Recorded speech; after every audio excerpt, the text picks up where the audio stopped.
Ang kwentong ito ay hango sa totoong buhay. Mula ito sa isa nating kabayan na itago na lang natin sa pangalang Lauro. Walang eksaktong taon, probinsya ng Davao. Lolo Lauro, pansin ko parang hindi tumatanda si Namira at Ayo. Hindi ba sabi mo, bata ka palang alaga mo na sila? Tanong ni Jimbo habang pinapanood ang dalawang aso na naglalaro sa bakuran. Gaya ng palagi kong sinasabi sa'yo, hindi pangkaraniwang aso si Namira at Ayo. Ibinigay sila ng mga diwata sa akin noong bata pa ako. Mga diwata? Totoo po ba sila? Oo, Jimbo. Totoo sila, iho. Kaso lang walang naniniwala sa akin eh. Sa tuwing sasabihin kong tungkol sa mga diwata, ang sinasabi ng mga tao katang isip ko lang ang lahat. Pero isinusumpa ko, totoo ang lahat ng yon. Ang laruan kong kahoy ang magpapatunay ng lahat. Naganap ito nung kasing edad mo ko eh. Para maunawaan mo, ipapaliwanag ko ang buong kaganapan. Tugon ni Mang Lauro habang ipinapakita ang hawak na kahoy. Mangha-mangha si Jimbo sa mga kwento ng matanda. Tangi siya lang ang naniniwala sa mga sinasabi nito. Sinimulan ni Mang Lauro ang pagsasalaysay. Aatras tayo ng maraming taon. Ito yung mga panahon na bata pa lamang si Mang Lauro. Isinilang sa pamilya ng mga magsasaka itong si Lauro. Nasa edad 13 ang binata. Napakamasiyahin. Kinagigiliwan ng mga tao sa kanilang baryo. Napakamatulungin, lalo na sa mga nakakatanda. Ito ang naging dahilan ng pagbabago ng kanyang buhay. Isang hapon, habang papauwi galing sa paglalaro, nakasalubong nito ang isang matandang babae. May bitbit na malaking bayong.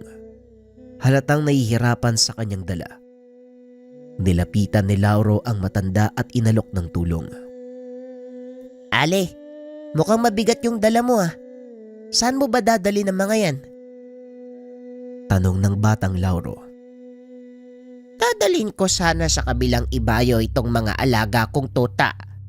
Medyo marami sila, kaya inilagay ko na lang sa payong. Tugon ng matandang babae. Galing na po ako dun eh. Pero sige ho, tutulungan ko kayong dali ng mga yan. Halina ho kayo, baka abutan pa tayo ng dilim.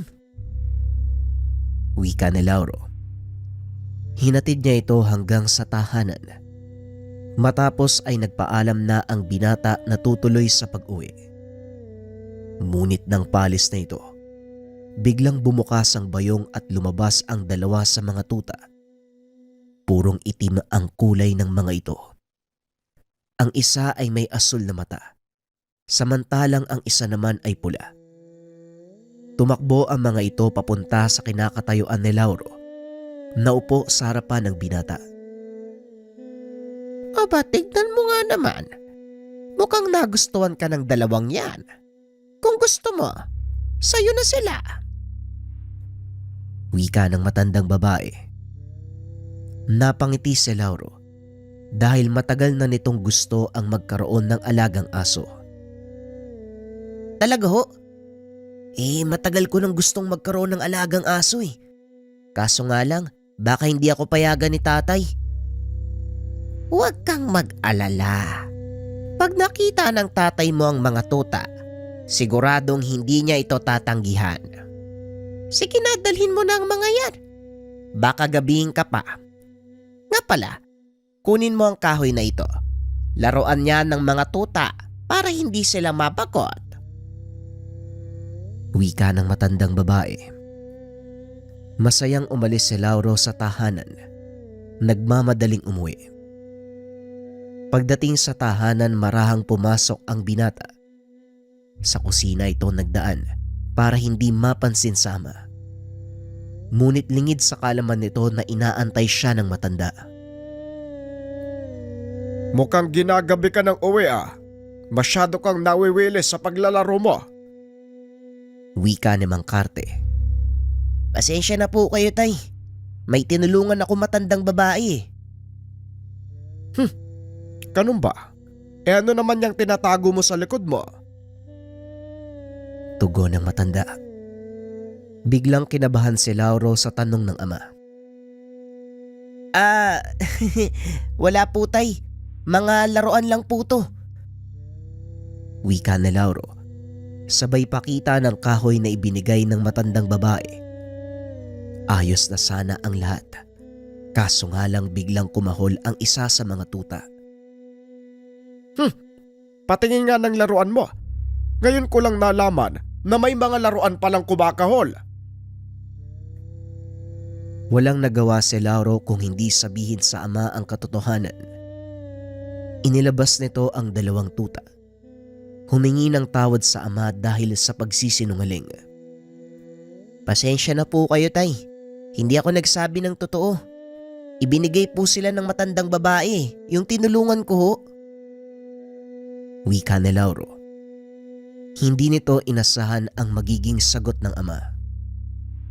Ano naman ang ipapangalan mo sa kanila? Ha? Ano po? Hindi mo ba narinig ang sinabi ko? Ano ang pangalan ng mga alaga mo? Opo. Babae at lalaki po kasi sila. Ang babae pangalan po Mira. Tapos yung lalaki naman, ang pangalan ay Ayam. O sige, dahil ikaw ang nagdala sa kanila dito sa tahanan, ikaw din ang bahala sa pagkain na, pati na rin sa kalat ng mga alaga mo. Sige na, bigyan mo sila ng makakain. Pag-uusap ng mag-ama. Napangiti naman ang binata at masayang pumasok sa tahanan. Pinakawalan sa sala ang dalawang aso. Inilapag sa sahig ang kahoy na ibinigay ng matandang babae. Pinaglaruan ito ng dalawang tuta. Napansin ng binata na tila kumislap ang kahoy ng kagatin ito ni Ayam. Inilapag ng tuta ang kahoy. Nilapitan nito ni Lauro at dinampot. Parang may kakaiba sa kahoy na to ah. Pinagmasdang mabuti ni Lauro ang kahoy. Nung una ay wala itong nakitang kakaiba. Ngunit nang tumagal, nakita niyang nagliwanag ang kahoy. Nagulat ang binata at nabitawan ito. Nang bumagsak sa lupa ang kahoy, biglang gumuhit ang malakas na kidlat. Maging si Mang Karte ay napabangon sa higaan nang marinig ang malakas na kulog kasabay ng kidlat. Hey! Ano nangyari? Hindi ko po alam tay. Bigla na lang pong kumidlat eh. Ang mabuti pa, papasukin mo sa kubo ang mga kambing. Baka bumuhos ang ulan ngayong gabi. Ay Diyos ko, atakay na ko sa puso. Wika ni Mang Karte. Lumabas ang binata para sundin ang utos nito. Isa-isang pinapasok ang mga alaga. Nakarinig ng mahinang ingay si Lauro na parang nagmumula sa naglilimlim na manok. Alam nito na walang manok ang kanyang ama, kaya nagtaka ang binata. Matapos papasukin ang mga alagang kambing, hinanap nito ang pinagmumula ng tunog. Inikot nito ang paligid ng kulungan, ngunit walang manok na natagpuan. Akmang palabas na ng kulungan ang binata nang makarinig naman ito ng angil mula sa aso. Dali-daling tumakbo papasok ng tahanan ng binata. Medyo malayo ang kulungan ng mga kambing. Mula sa mismong tahanan at habang nasa daan, biglang hinarang ng kung anong nilalang ang binata. Nanigas sa kinakatayuan si Lauro habang ang nilalang naglalakad papalapit sa kanya. Naaninag ng binata ang wangis nito sa pamamagitan ng nakasinding sulo. Ang ulo ay sa baboy ramo, habang ang katawan naman ay sa tao. Mahaba ang mga kamay, halos nakasayad na sa lupa. Pinilit ni Lauro ang sumigaw, ngunit walang boses na lumalabas sa kanyang bibig. Unti-unti nang lumalapit ang nilalang sa kanya. Ramdam na nito ang mainit na hininga ng halimaw sa kanyang leeg. Napapikit na lang si Lauro dahil alam nito sa sarili, ito na ang tiyak na kamatayan. Ngunit biglang napadilat ang binata nang marinig nitong umatungal ng malakas ang nilalang. Nanlaki ang mga mata nang makitang nakahandusay na sa lupa ang halimaw. Umuusok pa ang bunganga na parang tinusta. Nanghina ang tuhod ng binata dahil sa naramdamang takot. Naupo na lang ito sa lupa habang pilit na iniisip kung anong uri ng nilalang ang nakasagupa. Laking pagtataka ni Lauro dahil nasa likod ng nilalang ang dalawang tuta. Kumukuwag ang buntot nito habang tumatakbo papunta sa kinauupuan niya. Kagat-kagat ng isa sa mga tuta ang laruang kahoy. Kinuha ni Lauro sa bibig ng aso ang laruan. Nakaramdam ng mahinang pitik ng kuryente. Ngunit sa pagkakataong iyon, hindi niya binitawan ang laruang kahoy. Hinigpitan ng binata ang pagkakahawak hanggang sa unti-unting lumakas ang daloy ng enerhiya. Hindi na kinaya ng binata ang biglaang pagpasok ng enerhiya sa katawan, kaya naman nawalan ito ng malay. Nagising ang binata nang maramdaman nito na tinatapik na ng ama ang kanyang pisngi. Anong nangyari sa'yo, Iho? Bakit ka napasigaw? At saka ano tong tumpok ng abo dito? Tanong ni Mang Karte. Nagmulat ng mata si Lauro at nasilaw sa sikat ng araw. Ha? Umaga na po pala, tay? Hindi ko po alam kung anong nangyari. Pero sinalakay ako ng isang... Nasaan na yung halimaw? Saka nasan si Ayam at Mira? Wika ni Lauro. Nakahinga ito ng maluwag nang makita ang dalawang tuta sa tabi ng matanda. Ngunit ang ipinagtataka, kung saan napunta ang nilalang na sumalakay sa kanya kagabi. Anong halimaw? Wala naman akong nakita dito kung hindi tumpok ng abo. Mula yan sa sinigaang dahon eh. Ano ba kasi ginagawa mo dito? Hindi ko nga po alam, tay, kung anong nangyari kagabi. Nawalan ako ng malay pagkagising ko. Umaga na. Tugon ni Lauro. Simula ng araw na yon ay hindi na humiwalay sa kanya ang dalawang tuta. Sa paglipas ng mga buwan, unti-unting lumalaki ang mga alaga hanggang sa maging ganap na aso. Mas malaki na ang mga ito kung ihahambing sa ordinaryong aso. Kakaiba ang kulay ng balahibo. Nagbabago-bago depende sa panahon. Kung tag-ulan ay kumakapal na nagiging kulay abo. Ngunit sa tuwing mainit ang panahon, nagiging manipis na purong kulay itim.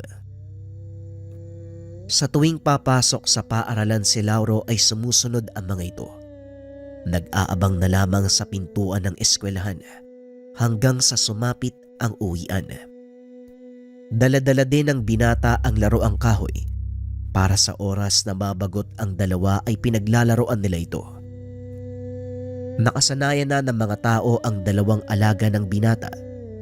Ngunit may mga kababaryo silang natatakot. Inireklamo ang binata. Isang hapon habang naglalakad galing sa paaralan, sinalubong ito ng dalawang tanod. Hindi na pala kailangan pumunta sa bundok dahil nandito ka na. Ipinag-uutos si Kapitan na ipahuli ang mga alaga mo. May mga nagre-reklamo sa amin eh. Natatakot daw. Po, hindi naman nananakit si Ayam at Mira. Bakit po sila natatakot? Huwag ka na magtanong. Isuko mo na lang yung alaga mo. Kung hindi, masasaktan ka. Wika ng isa pang tanod. Napalingon ng mga ito nang biglang may magsalita. Saktan! Anong gagawin mo sa bata? Tanong ng matandang babae. Naglakad ito papalapit kay Lauro. Kinuha mula sa kamay ng binata ang laroang kahoy.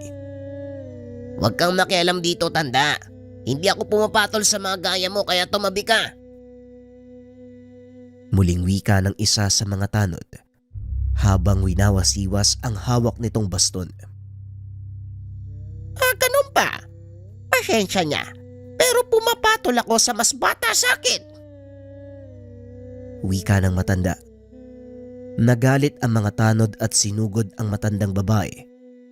Ngunit hindi pa man nakakalapit, biglang napaluhod ang dalawang lalaki. Nanginig ang mga ito na tila nakukuryente. Ano po nangyari sa kanila? Bakit po sila natumba? Yan ang napapala ng mga taong mataas ang tingin sa sarili. Halika na. Umalis na tayo dito bago pa sila mahimasmasan. Tugon ng matanda. Naglakad palayo ang mga ito hanggang sa makarating ng tahanan ng matanda. Mabuti na lang po dumating kayo, Lola. Kung hindi, baka nasaktan nila si Ayam at Mira. Yan ba ang pinangalan mo sa kanila? Pasensya ka na ha. Kung ngayon lang ako uli nagpakita sa'yo. Marami kasi akong inaasikaso. Opo, yun nga po yung pinangalan ko sa kanila. Ayos lang po yun, Lola. Nga pala may sasabihin po ko sa inyo.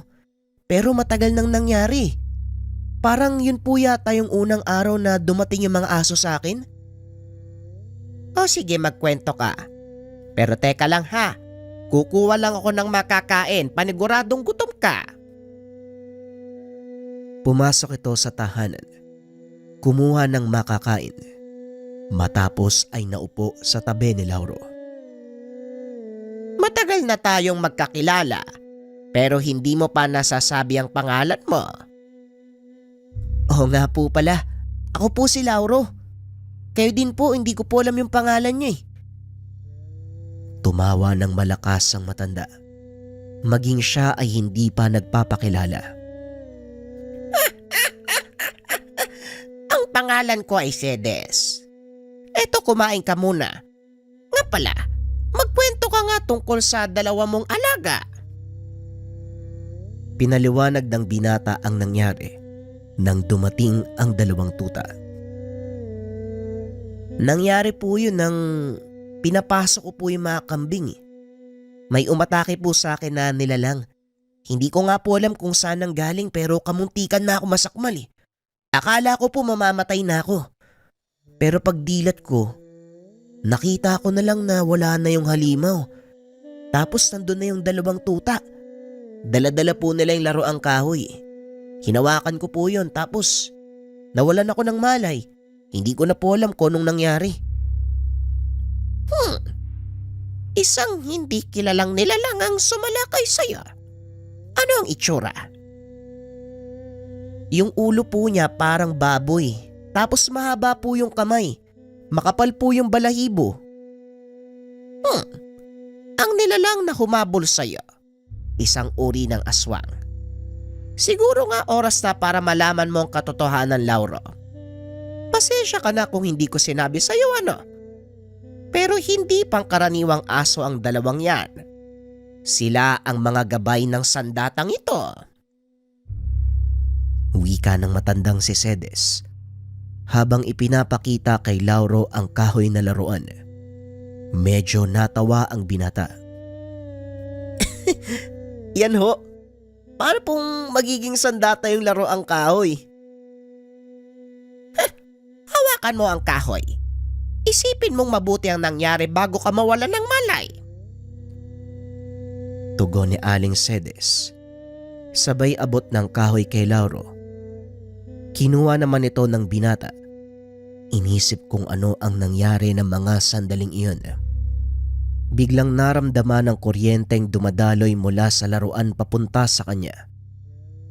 Pagdilat ng mata, nanlaki mga mata nito nang makita kung ano ang hawak.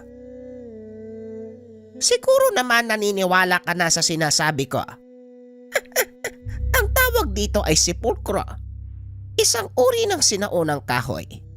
Daang taon nang nakalubog sa ilalim ng karagatan. At dahil nakababad sa tubig alat, Nagkaroon ng likas na kakayahan ng kahoy na humigop ng enerhiya mula sa elementong nakapaligid. Ha? Pero bakit po kidlat?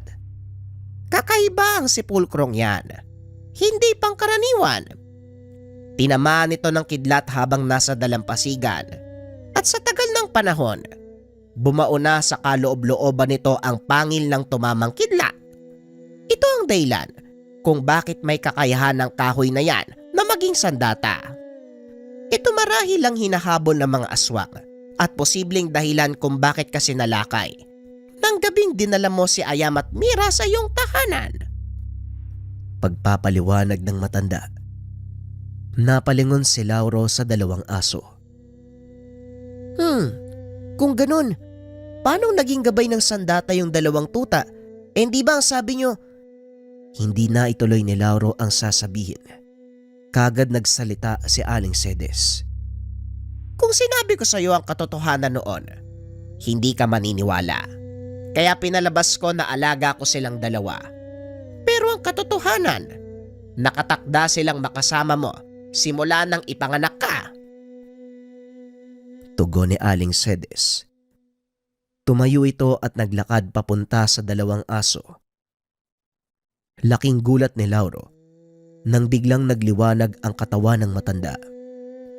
Napatakip ng mata ang binata at nang humupa ang liwanag, tumambad ang isang magandang babae na nakasuot ng mahabang kumikinang na damit.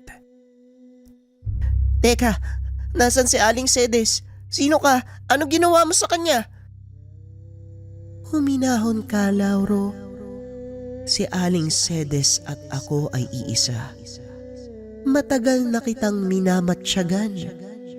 At masasabi ko, nasa iyo ang mga katangiang hinahanap ko bilang tagapangalaga ng sepulkro. Bakit naman po ako? Wala akong alam tungkol sa mga ganyang bagay. Tignan mo ang hawak mong sandata. Ang mutsyang nasa loob ng sepulkro may sariling buhay.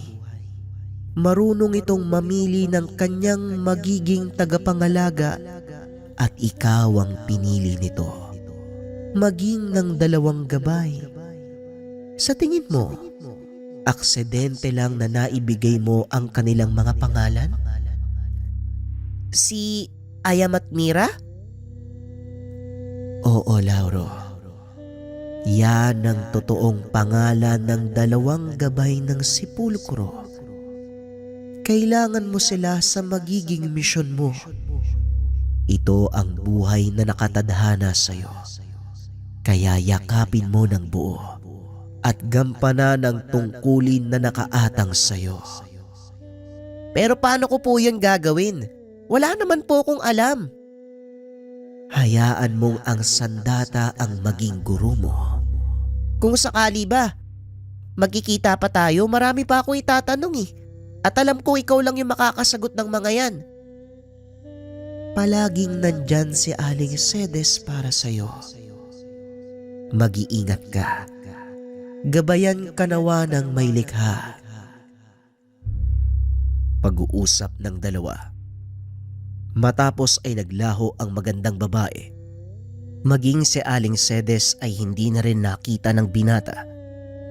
Tinignan nito ang dalawang alaga at kinausap. Mira, Ayam. Mukhang nakatadhana talaga yung pagsasama natin ah. Tulungan nyo na lang kung to pa rin yung mission ko ah. Wika ni Lauro. Matapos ay umuwi na ito. Abay mala, maaga ka atang nakauwi ngayon. Napagod po kasi ako sa paaralan, tay. At saka hinarang ako ng mga tanod kanina eh. Ang sabi nila sa akin, kailangan daw hulihin si Ayam at Mira dahil natatakot daw po yung mga tao. Ah, ganun ba? Bakit? May ginawa ka ba sa baryo na naging sanhi ng takot ng mga tao? Doon nga po ako nagtataka eh. Wala namang ginawa sina Ayam at Mira. Nag-iingat lang sila sa alaga mo. Hayaan mo akong kakausap kay Kapitan. Sige na, maglinis ka na ng katawan. Kainin mo ang merienda ang ginawa ko. Pagsapit ng gabi, Habang nagpapaantok, napansin ng binata ang dalawang alaga. Hindi to umaalis sa loob ng kanyang silid. Bagay na ipinagtataka ni Lauro. Dahil bago ang pangyayari, sa labas ng bahay natutulog ang dalawang aso. Anong nangyari sa inyo? Bakit dito kayo natutulog sa kwarto ko? Tanong ni Lauro. Hindi nito inasahan ang susunod na mangyayari. Napagutusan kami ni Diwatang Edral na huwag umalis sa tabi mo.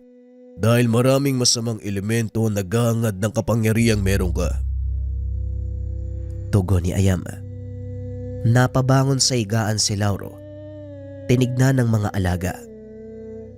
Nakadapa sa sahigang mga ito at mahimbing na natutulog. Alam ko ikaw yung nagsalita, Ayam. Kaya sumagot ka. Wika ng binata. Pero wala sa mga aso ang sumagot. Guni-guni ko lang yata yun. Pero kung ganun, bakit alam niya yung pangalan ng diwata? Ay nako, bahala na nga. Tugon ni Lauro. Babalik na sana ito sa pagkakahiga nang makarinig ng boses. Sa pagkakataong iyon ay babae naman. Hindi guni-guni ang lata, no? Matulog ka na. May pasok ka pa bukas. Napatingin si Lauro sa mga aso. Nakitang nakatitig sa kanya si Mira. Napangiti na lang ang binata at nagsalita. Sinasabi ko na nga ba, may kakaiba sa inyo eh. Nakaiga ang binata. Nakatulog ng may ngiti sa muka. Napatunayan nito sa sarili. Kakaiba ang mga alagang aso. Totoo ang lahat ng nangyayari. Kinabukasan, maagang pumasok ng paaralan si Lauro dahil sa naging banta sa dalawang alaga. Kinausap niya ang mga ito. Mira, Ayam, magpaiwan na muna kayo dito sa bahay ah. Delikado kasi kung sasama kayo sa akin eh. Baka pag initan na naman tayo ng mga tanod. Nasa iyo naman kung gugustuhin mo kaming lumaban o hindi. Pero isang bagay lang ang hindi namin gagawin. Yun ay ang mawala ka sa paningin namin. Mahigpit na bilin ni Edral na huwag kaming hiwalay sa iyo. Sabi ko na nga ba eh, boses mo yung narinig ko kagabi. Alam ko, sinisiguro nyo lang yung kaligtasan ko. Pero delikado na ang magiging ilagay nyo eh kung sakaling makita tayo ng mga tanod. Huwag kang mag-alala dahil hindi naman kami magpapakita sa kanila. Ngayong alam mo na ang totoo naming katangian. Manood ka kung anong magagawa namin. Tugon ni Mira. Sa isip ni Lauro, mas mabuting malaman niya ang totoong kakayahan ng mga alaga, kaya hinayaan niyang sumama ang mga ito. Habang naglalakad, nakasalubong ng binata ang dalawang tanod. Ngunit hindi naman umimik ang mga ito na tila walang nakikita. Alam ni Lauro na nakasunod sa kanya ang dalawang malaking aso. Naninibago ito dahil walang pumapansin sa kanila. Habang naglalakad sa kabaan ng kalsada papunta sa paaralan. Siguro naman ngayon, alam mo na ang sinasabi naming kakayahan. Wika ni Mira.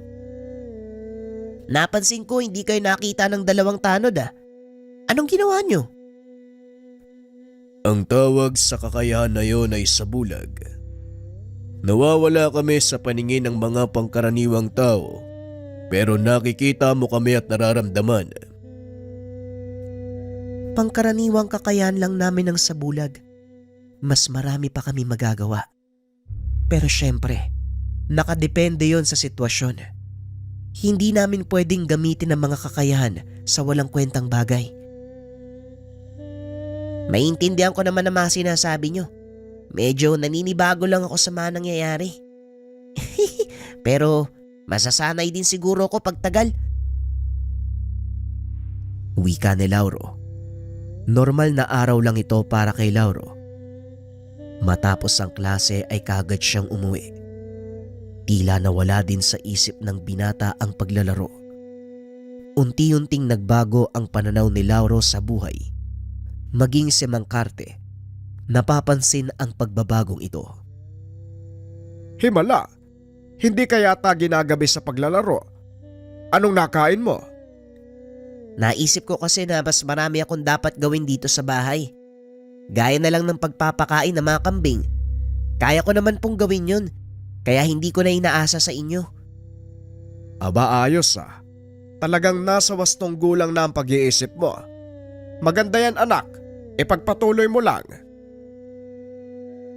Napangiti si Lauro sa sinabi ng ama. Matapos ang lahat ng mga gawain, naupo ang binata sa sala upang magbuklat ng mga aklat. Habang ang dalawang alaga naman naglalaro sa sulok. Biglang natigilan ang mga ito at inamoy-amoy ang hangin. Mira, Ayam, anong problema? Tanong ng binata. Dali-daling tumakbo ang dalawa palabas ng tahanan. Sinundan ni Lauro ang dalawa. Nakitang may lalaki sa labas ng kanilang bakuran. Huwag kang lalabas ng bahay, Lauro. Hindi siya pangkaraniwang tao. Tugon ni Mira. Mula sa kinakatayuan, tinanong ng binata kung ano ang kailangan ng hindi inaasahang panauhin. Magandang gabi ho. Sino po ang hinahanap nila? Tanong ni Lauro. Hindi nagsalita ang lalaki. Sa halip ay itinuro siya nito. Lauro, pumasok ka sa bahay. Bilisan mo! Wika ni Ayam. Marahang naglakad ang lalaki papasok ng tahanan. Nang tumapat ito sa liwanag na nagmumula sa sulo, napagtanto ni Lauro na totoo ang sinasabi ng dalaga. Nanlilisik ang mga mata ng lalaki habang nakangiti ng nakakaloko. Panay din ang tulo ng laway nito. Habang ang mga kamay pilit na inaabot si Lauro. Dinambay ito ni Mira samantalang si Ayam naman nakabantay sa harapan ng binata. Dali-daling kinuha ni Lauro ang kanyang kahoy. Inilabas ang sandata. Huwag kang lalabas, Lauro. Hindi nag-iisang nilalang na yan. Wika ni Ayam. Mas lalong kailangan kong tumulong, Ayam. Isa pa, gusto ko rin makita ang kakayahan ng espada ng kidlat. Tugon ni Lauro. May punto ang sinasabi mo. Pero hindi ito ang... Lauro! Hindi na naituloy ni Ayam ang sasabihin dahil biglang tumakbo papunta sa nilalang ang binata. Laking gulat ng dalawang aso nang biglang naglabasan ang iba pang kasama ng nilalang. Maging si Lauro, nakaligtaan ang sinabi ng mga alaga na hindi nag-iisa ang kalaban. Sinabi ko na sa'yo na hindi sasalakay na mag-isa ang kalaban. Wika ni Ayam habang dinadamba ang isa sa mga aswang. Napakadami ng mga ito at ang ilan ay nakatago pa sa mga puno. Anong kailangan nila sa atin? Bakit sila sumugod dito? Mamaya ko ipapaliwanag. Sa ngayon, hanapin na muna natin ang mga ito. Huwag na huwag mong hahayaan na masugatan ka gamit ang kanilang mga kuko. Malakas ang kamandag nilang taglay. Walang problema. Maliwanag, Ayam. Sa hindi malamang dahilan, tila kabisado ni Lauro ang paggamit ng espadang kidlat. Ito ang unang pagkakataon, ngunit pakiramdam ni Lauro maraming beses niya na itong ginamit. Nagulat si Lauro sa taglay niyang bilis dahil nagawa nitong lumusot sa napakaraming kalaban sa pamamagitan lang ng ilang hakbang. Pinagtataga nito ang mga kalaban. Ang bawat matamaan, kagad natutupok. Nagsipagpulasan na ang ibang mga kalaban Dahil natakot sa hawak na sandata ng binata, habulin pa sana ni Lauro ang mga ito. Ngunit hinarang siya ng dalawang alaga. "Huwag ka nang humabol. Hayaan mo silang makatakas para makarating sa iba nilang kasama ang nangyari." Magdadalawang isip na mga aswang na sugurin ka sa lugar na ito. Lalo pat alam nilang nagagawa mo ng gamitin ang espadang kidlat na nakatago sa sepulkro. Yan din ang dahilan kung bakit sila nandito. Kung ganon, ito nga ang habol nila. Totoo pala ang sinabi ng diwatang si Edral. Pero bakit? Ang mga mutya ay may kakayahang magbigay ng lakas sa taong may tangan nito. May mga aswang na nagnanais magtangan ng mga mutya dahil kailangan nila ng karagdagang lakas para makipagsabayan sa mga kapwa nila aswang. May mga kalahi din sila na walang kakayahan na pagalingin ang sarili. Kailangan nila ng tulong mula sa mga mutya para gawin yun. Pagpapaliwanag ni Mira, naputo lang ang usapan ng mga ito nang biglang dumating si Mang Karte. "Ho, anong ginagawa nyo dito sa labas? Ay gabi-gabi na." Wala po. Naisipan ko lang pong magpahangin para presko ang katawan ko bago matulog. Kayo tay, saan po kayo nanggaling? Doon kila Mang Matyas. Namatay ang kapatid niyang si Badong. Hindi daw wala man dahilan. Medyo napasarap ang usapan kaya ginabi ako ng uwi. O siya, papasok na ako ha. Medyo naparami ang ininom namin eh. Mauna na ako pumasok, kinaantok na ako. Wika ng matanda. Matapos ay pumasok na ito sa loob ng tahanan. Nakahinga ng maluwag si Lauro dahil hindi naabutan ng ama ang pagsalakay ng mga aswang. Kinabukasan, araw ng Sabado at dahil walang pasok, pumunta ang binata sa loob ng kakawayan. Nanguha ng mga tuyong sanga na ginagamit pang gatong. Kasama nito ang dalawang aso. Kasalukuyang nagpuputol ng tuyong sanga ang binata nang makarinig ito ng ingay ng mga nagsisigawang kalalakihan. Nasa gawing tuktok siya ng burol, kaya tanaw nito ang nangyayari sa ibaba.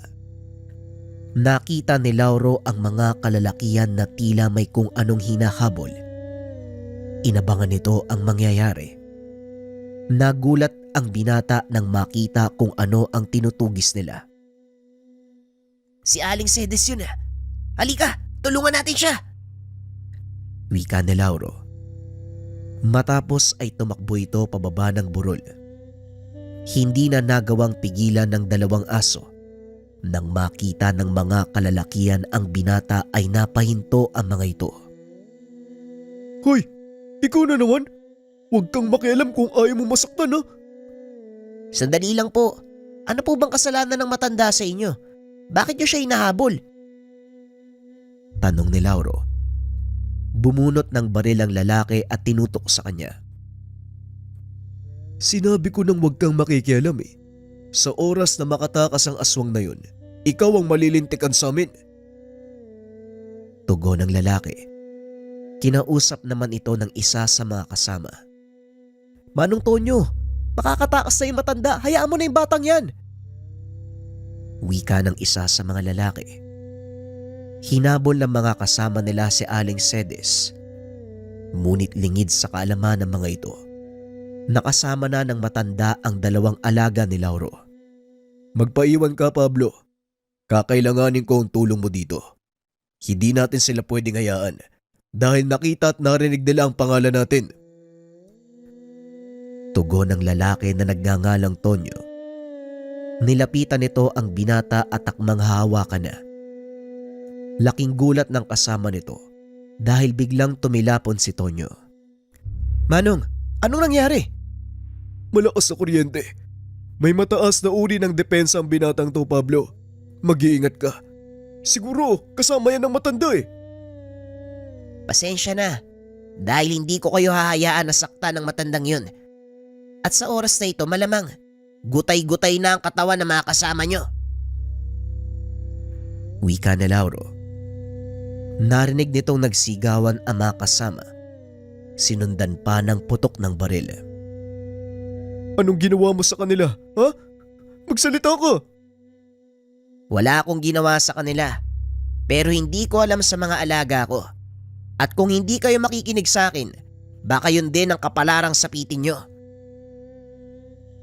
Tugon ni Lauro, sabay labas ng kanyang laruang kahoy. Sinasabi ko na nga ba? Talagang may kakaiba sa'yo eh. Pablo, umatras na muna tayo. Hindi natin kakayanin ng batang yan. Wika ni Tonyo. Ngunit matigas ang ulo ni Pablo. Binunot nito ang itak at sinugod ang binata. Paglapit ni Pablo kay Lauro, bigla itong nangisay. Nakatayo lang si Lauro ng mga sandaling iyon habang nakatitig sa binata na unti-unting bumabagsak. Binalaan ka na ng kasama mo, pero hindi ka nakinig sa kanya. Wika ni Lauro. Patuloy na nangingisay ang katawan ni Pablo. Lumalabas na ang dugo sa bibig at ilong nito. Dali-daling hinila ni Tonyo ang kasama dahil kung magtatagal pa ito, maaaring sumabog na ang ulo ng binata. Tandaan mo babalik ako. At sa muli nating pagkikita, sisiguraduhin kong ikaw ang babagsak. Kaya huwag kang magpakampante sa kung anong meron ka ngayon. Wika ni Tonyo. Hinayaan ng binata na bitbitin nito ang kasama palabas ng gubat. Maya-maya ay dumating ang dalawang aso kasama si Aling Sedes. Anong ginagawa niyo sa gubat? Alam mong delikado sa lugar na ito. Ako nga pong dapat magtanong sa inyo niyan eh. Bakit kayo hinahabol ang mga tao? Ano pong kailangan nila sa'yo? Ang pangkat ni Tonyo ay kilala bilang mahusay na manunugis ng mga aswang. May nakarating sa kanila na balita na isa ko sa mga aswang na pumapatay dito sa bayan. Kaya tinutugis nila ako. Dinala ko sila sa gubat para sana turuan ng leksyon. Kaso naman dumating kayo. Nangangahoy lang po kami dito. Nakarinig ako ng sigawan tas nung makita ko, kayo po pala yung hinahabol ng mga kalalakihan. Tara, lumabas na po tayo. Tugon ni Lauro. Habang nasa daan palabas ng gubat, kinausap ni Aling Sedes si Lauro. Siguradong alam na ni Tonyo na ikaw ang may hawak ng sepulkro at ibabalita niya ito kay Damian. Mas mapanganib ang taong yon, Lauro. Kaya manatili kang alerto sa lahat ng oras. Bakit naman po nila hinahanap yung sepulkro? Gaya ng mga aswang, gusto din nilang makuha ang kapangyarihang taglay nito. Si Damian naman ay isang mambabarang. Ilang beses na din kaming nagkaharap. Sinubukan din kunin ng taong yon ang sepulkro sa akin.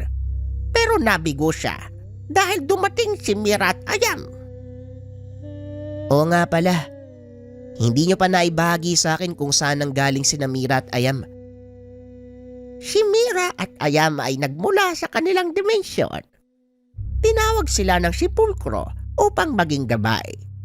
Nang mga oras na lumakas na ang kapangyarihan ng mutya ng kidlat, nasa loob ng banal na kahoy na ito, nagkaroon ng kakayahang tumawag ng gabay mula sa kabilang dimensyon.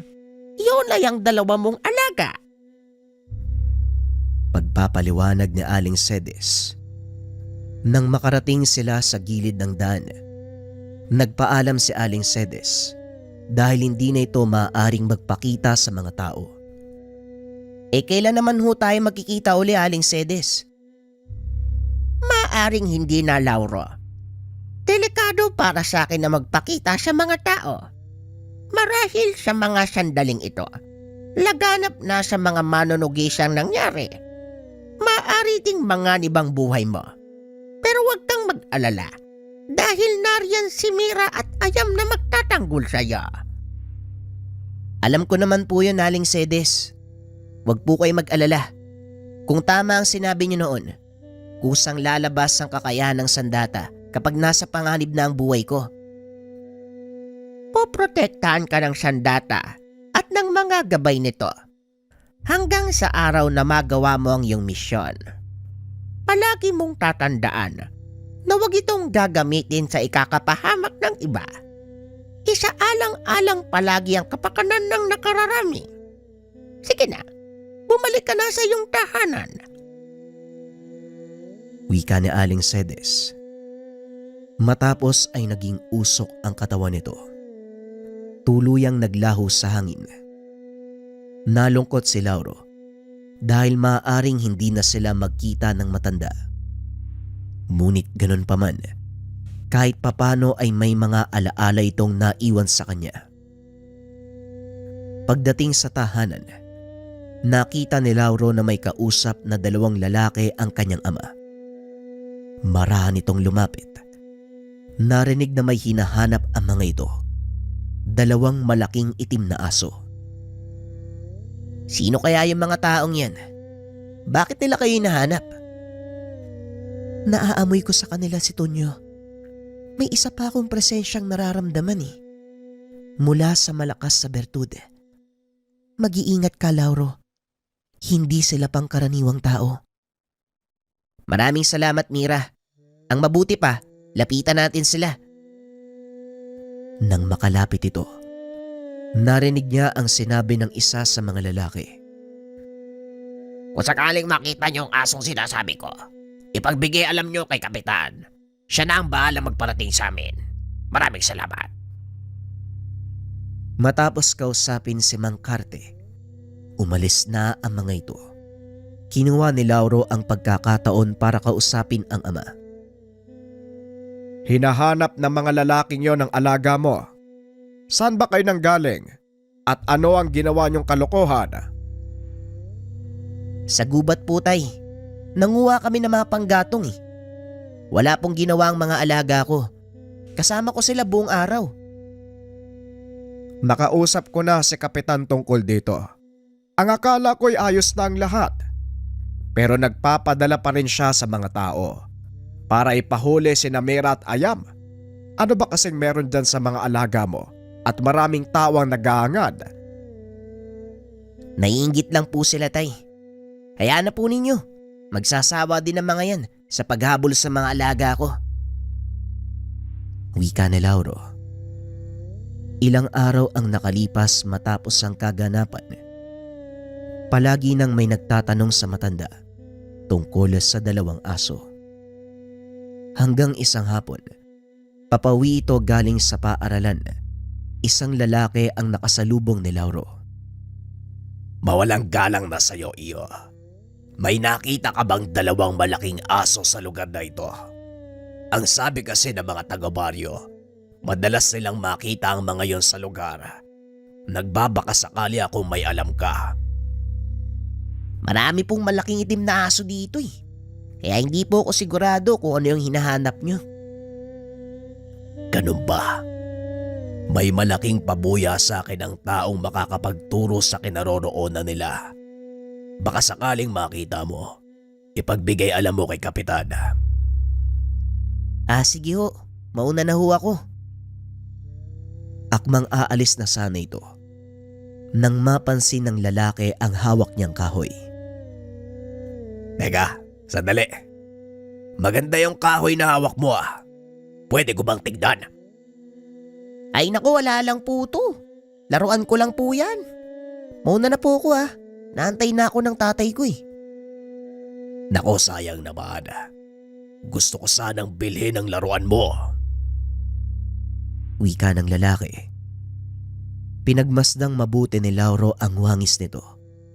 At batay sa panlabas na anyo, natukoy ng binata na mula ito sa mataas na antas ng lipunan.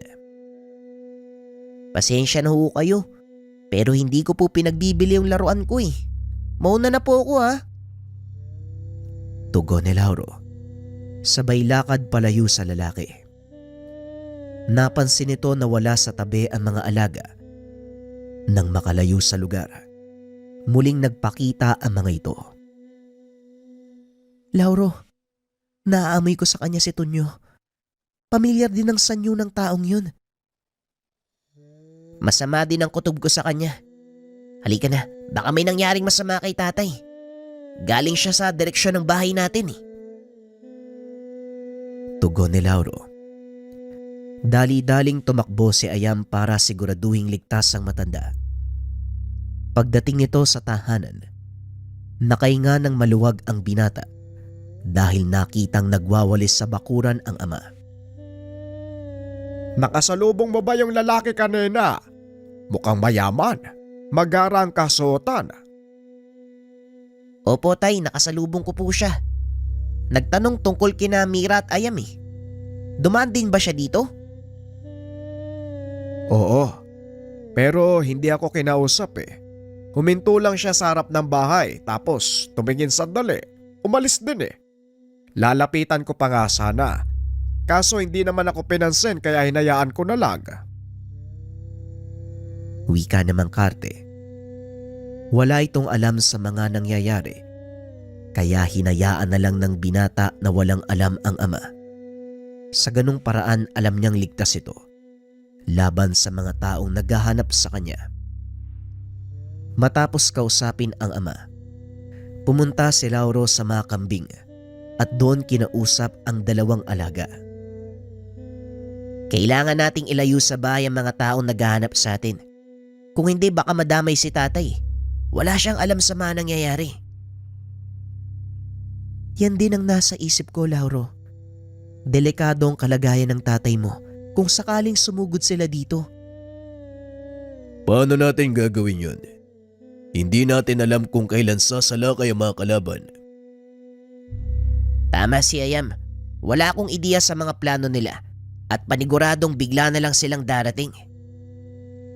Kung gayon, anong naiisip niyong paraan? Ang pinakamabisang solusyon. Manatili nga tayo sa bahay. Kailangan nating protektahan ang buong paligid. Kaya kong gawin ang bagay na yan. Ngunit 1 oras lang ang maaaring itagal ng depensa ang gagawin ko. Sa palagay ko, sobra na ang 1 oras. Kaya maganda kayo. Mukhang maharap tayo sa malaking laban. Pag-uusap ng tatlo. Nang mga sumunod na araw, wala namang nangyaring kakaiba. Nagpatuloy lang ang buhay ni Lauro. Papasok sa eskwela, makikipaglaro, ngunit hindi ito nagpakampante dahil alam niyang anumang oras maaaring dumating ang mga kalaban. Dumating ang hinihintay na pagkakataon ni Lauro sa hindi inaasahang sitwasyon. Kapistahan ng kanilang baryo at maraming tao ang dumadayo mula sa ibang bayan. Naglalakad sa kabisera si Lauro nang muli nitong makita ang lalaki. Sa pagkakataong iyon nakatitig ito sa kanya habang nakangiti ng nakakaloko. Binaliwala ito ng binata dahil wala siyang alam sa totoong pagkatao nito. Akmang aalis na sana, tutuloy sa pamamasyal nang makita nitong inakbayan ng lalaki si Mang Karte. Nanlaki mga mata ni Lauro. Naglakad ito papunta sa kinaroroonan ng ama. Kaso nga lang biglang dumaan ang napakaraming tao. Nawala sa paningin ng binata ang lalaki kasama si Mang Karte. Hinanap ng binata ang mga ito. Nakitang naglalakad palayo sa mga tao. Dali-daling sinundan ni Lauro ang ama. Nakarating ang binata sa liblib na bahagi ng baryo at doon nakita nitong nakatayo ang lalaki kasama ang kanyang ama. Sinasabi ko na nga ba, ikaw ang hinahanap ko. Bago ang lahat, hayaan mo muna ako magpakilala. Ang pangalan ko ay Damiana. Nabalitaan ko ang ginawa mo sa pamangking kong si Pablo. Sa nakikita mo, hawak ko ang iyong ama at maaari ko siyang patayin.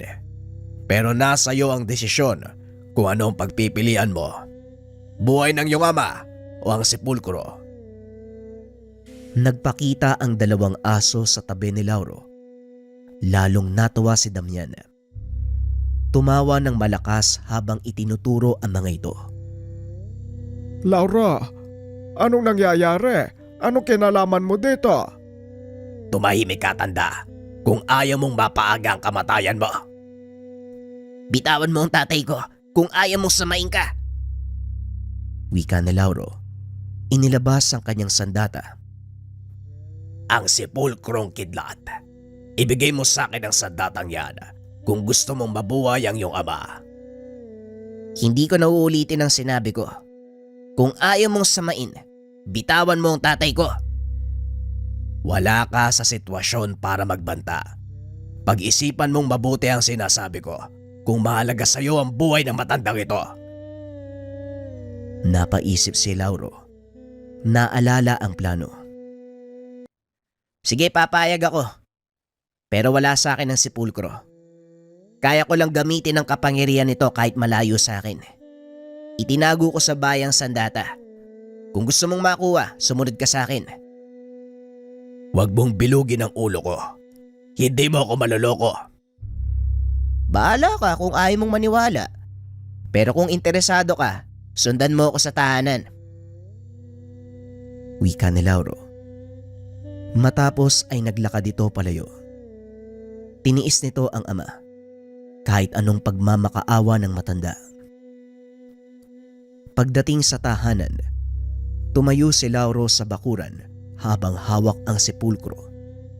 Gaya ng inaasahan, dumating si Damian. Sa pagkakataong iyon kasama niya si Tonyo. Mabuti naman at napag-isipan mo na maayos. Ito ang sandatang hinahanap mo. Pakawalan mo ang tatay ko. Ibibigay ko to sa'yo. Wika ng binata habang itinataas ang sepulkro. Gusto ko ang batang ito, Tonyo. Matalino.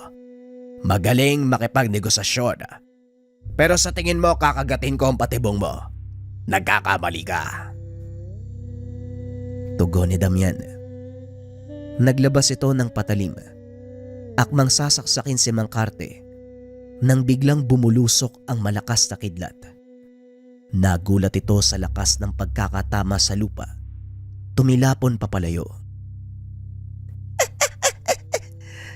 Kung nagkakamali ako, bakit ka nakapasok sa patibong ko?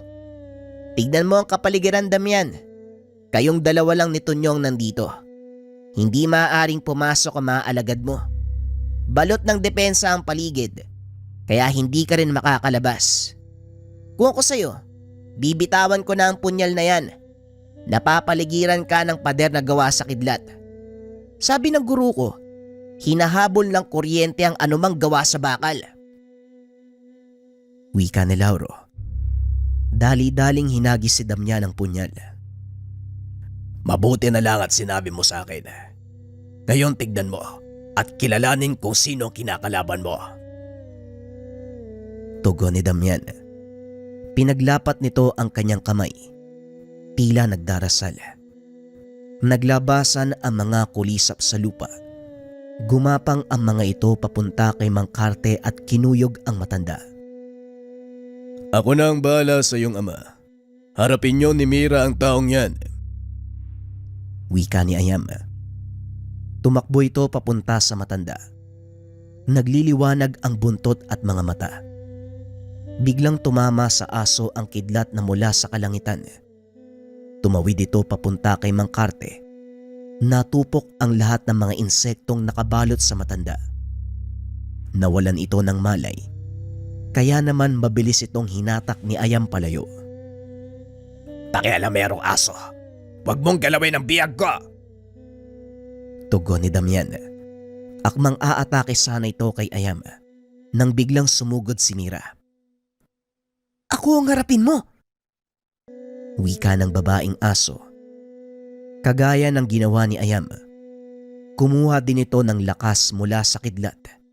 Ibinuga kay Damian.